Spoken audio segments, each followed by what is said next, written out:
ਸਾਰੇ ਵੇਖਣ ਤੇ ਸੁਣਨ ਵਾਲੇ ਦੋਸਤਾਂ ਬੇਲੀਆਂ ਭਰਾਵਾਂ ਨੂੰ ਮੇਰੀ ਤਰਫੋਂ अस्सलामु अलैकुम जी। मौला तुहानू सलामत रखे, वसदे रहो, आबाद रहो।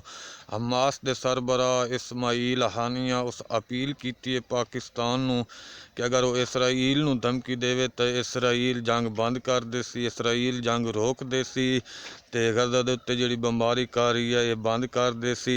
गज़ा ये जिहड़ी फलस्तीनियां दी नस्लकशी हो रही है ये बंद होवे सी। गल तो उसकी बिल्कुल ठीक है, उसकी अपील भी जायज़ है, लेकिन ये धमकी देवे कौन?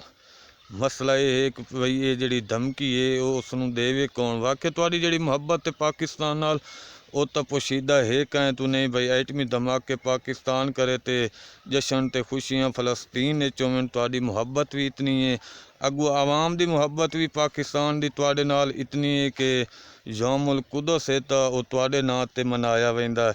पाकिस्तान की आवाम की भी तुहाडे नाल बड़ी मुहब्बत है, लेकिन जिहड़ा ये तुहाडा मुतालबा है कि पाकिस्तान जिहड़ी तुहाडी अपील है कि पाकिस्तान धमकी देवे, पाकिस्तान दे विच इहो जिहा कोई माई दा लाल नहीं कि जिहड़ा इसराइल नूं धमकी देवे, क्योंकि पाकिस्तान जिसनूं असां इस्लाम दी एक कला समझेंदे रहे हैं तुसां भी इहो समझेंदे रहे सो, तां वास्ते तुसां ये मुतालबा ही कीता ते खुशी भी पाकिस्तान दे एटमी धमाके करने तुसां खुशी भी मनाई।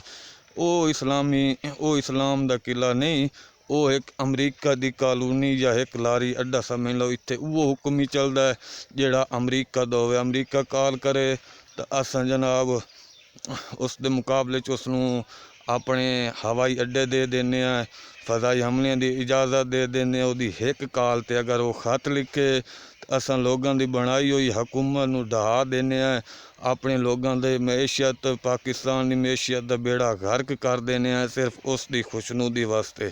तो ये जिहड़ी रियासत है ये पाकिस्तान ये आज़ाद नहीं, ये तुहाडे हर एक मकबूज है। हाँ तुसां अपने फैसले आप कर सकते हो, अस अपने फैसले आप नहीं कर सकते। साढ़े फैसले जिहड़े हैं वो उत्थे अमरीका दे विच होंदे ने। अल्लाह दी ज़ात तुहाडे शामिल हा मदद ओहदी तुहाडे शामिल हाल होसी ते इंशाअल्लाह तुसां करीब फतह दे जशन मनाई सो। आवाम दी जिहड़ी दुआ है या आवाम है पाकिस्तान दी वो तुहाडे नाल है।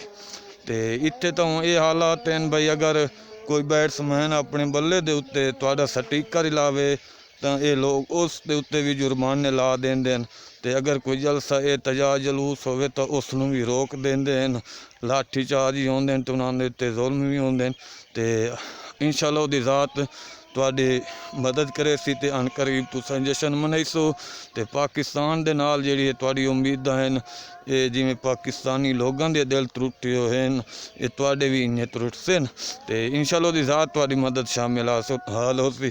ते जिस दिन उत्ते कोई उम्मीद आई कि वो इसराइल नूं कोई धमकी देसी या तुहाडे हक च कोई बुलेसी, वो इस वक्त जेल बैठो है तो उसनूं हटाया भी इसे वजह तो गया कि उस उत्ते दबाव आई कि वो इसराइल नूं तस्लीम करे। तो वह आदा मेरा वो मौक़िफ़ है जिहड़ा कैद आज़म दा मौक़िफ़ आई कि इसराइल एक गासिब रियासत है तो वो किसी सूरत ही उसनूं तस्लीम ना कर सकते जब तक फलस्तीनियां नूं उन्हां दे हकूक न मिले वञन।